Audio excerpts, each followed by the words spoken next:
আর এই নামাজ সম্পর্কে আমি একখান আয়াতে কারিমা তেলাওয়াত করেছি, ওয়া আকিমুস সালাতা ওয়া আতুজ যাকাত ওয়া আতিউল্লাহা ওয়ার রাসূল লাআল্লাকুম তুরহামুন। সূরা নূর 56তম আয়াত।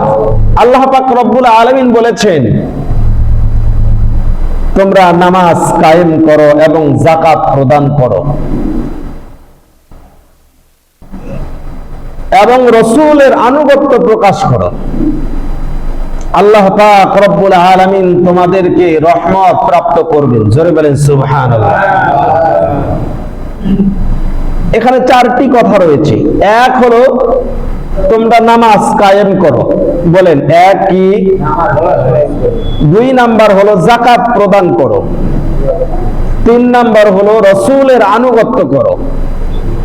এই তিনটা কাজ যদি আমরা আদায় করতে পারি, এই তিন কাজে যদি আমরা সাকসেস হতে পারি, রব্বুল ইজ্জত আল্লাহ সুবহানাহু ওয়া তাআলা আমাদেরকে চতুর্থ নাম্বার পুরস্কার প্রদান করবেন। আল্লাহ তাআলা বলছেন লাআল্লাকুম তুরহামুন, তোমরা রহমত প্রাপ্ত হবে। জোরে বলেন সুবহানাল্লাহ। তাহলে তিন কাজ করার পর চার কাজ, অর্থাৎ তিন কাজ শেষ করার পর পুরস্কার আল্লাহ তাআলা আমাদেরকে রহমত প্রাপ্ত করবেন। জোরে বলেন সুবহানাল্লাহ। তাহলে এক নাম্বার হলো নামাজ কায়েম করা। কি করা? নামাজ, জোরে আওয়াজ দিয়ে কি করা? নামাজ কায়েম করা। দুই নাম্বার হলো যাকাত প্রদান করা। দুই নাম্বার কি করা? যাকাত প্রদান করা। তিন নাম্বার হলো রাসূলের আনুগত্য করা। চার নাম্বার আল্লাহর পুরস্কার, আল্লাহ তাআলা আমাদেরকে রহমত প্রাপ্ত করবেন। আবারও বলেন সুবহানাল্লাহ। ঈমান নিয়ে আলোচনা করেছিলাম। ঈমানের পরের বিষয়, ইসলামের মূল ভিত্তির দ্বিতীয় বিষয়ই হলো নামাজ। ইসলামের মৌলিক বিষয়গুলির মধ্যে অন্যতম ইবাদত হচ্ছে নামাজ পড়া। আর এই নামাজ সম্পর্কে আল্লাহ রাসূল সাল্লাল্লাহু আলাইহি ওয়াসাল্লাম বলেছেন, আউয়ালু মা ইউহাসাবু বিহিল আবদু ইয়াউমাল কিয়ামাতিস সালাহ। আল্লাহ রাসূল সাল্লাল্লাহু আলাইহি ওয়াসাল্লাম বলেছেন, কিয়ামতের দিন সর্বপ্রথম বান্দার নামাজেরই হিসাব হইবে।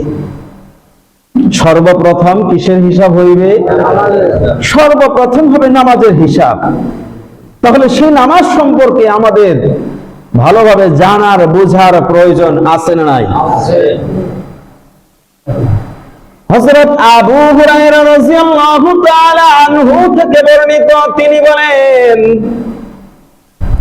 রাসূল করিম সাল্লাল্লাহু আলাইহি ওয়াসাল্লাম ইরশাদ করেছেন, কোন ব্যক্তি যখন ওযু করে নামাজের জন্য মসজিদে গিয়ে বসে, নামাজের পাটিতে বসে নামাজ পড়ার জন্য অপেক্ষা করতেছে, জামাত ধরার জন্য অপেক্ষা করতেছে, যতক্ষণ পর্যন্ত ওই ব্যক্তি নামাজ পড়ার জন্য, নামাজের জন্য অপেক্ষা করে, নামাজের জন্য বসে থাকে, ততক্ষণ পর্যন্ত আল্লাহ পাক রব্বুল আলামিনের ফেরেশতা তার জন্য আল্লাহর কাছে দোয়া করতে থাকে, আল্লাহুম্মা গফির লাহু, আল্লাহুম্মা আরহামহু। আল্লাহর ফেরেশতা আল্লাহ পাক রব্বুল আলামিন কে বলে, ও রব্বুল আলামিন, আপনি আপনার এই বান্দাকে মাফ করে দিন, আপনি আপনার এই বান্দার উপর রহমত দান করুন। জোরে জোরে বলেন সুবহানাল্লাহ।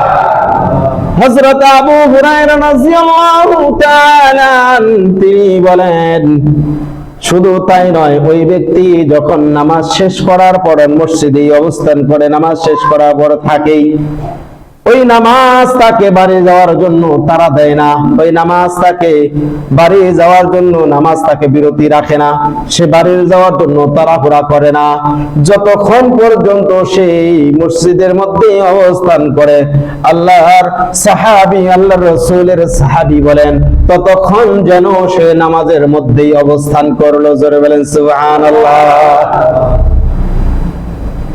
আর আমাদের অভ্যাস, আমাদের মুসলমানদের অভ্যাস, আমাদের জাতিগত সমস্যা, সেটা জুমার দিন একটু আগে ভাগে না এসে খুতবা শুরু করবে, ঠিক ওই মুহূর্তে মসজিদ ভরে যায়। খুতবা শুরু হবে, ঠিক ওই মুহূর্তে মসজিদ কি যায়? ভরে যায়। অথচ ইমাম সাহেব, খতিব সাহেব আধা ঘন্টা সময় বয়ান করে, কিছু আলোচনা করে, সাপ্তাহিক একটা যে আমাদের ক্ষুধা মিটাবো, তৃষ্ণা মিটাবো এই বয়ান থেকে, সেটাও আমাদের তকদিরে নাই, সেটাও আমরা ভাগ্যে নিতে পারি না, আমাদের কপালে আমরা নিতে পারি না। আবার আসলাম তো দেরি করে, যাওয়ার সময় মনে হয় দেরি করেই যাবে নাকি? কি দেরি করে যাবে?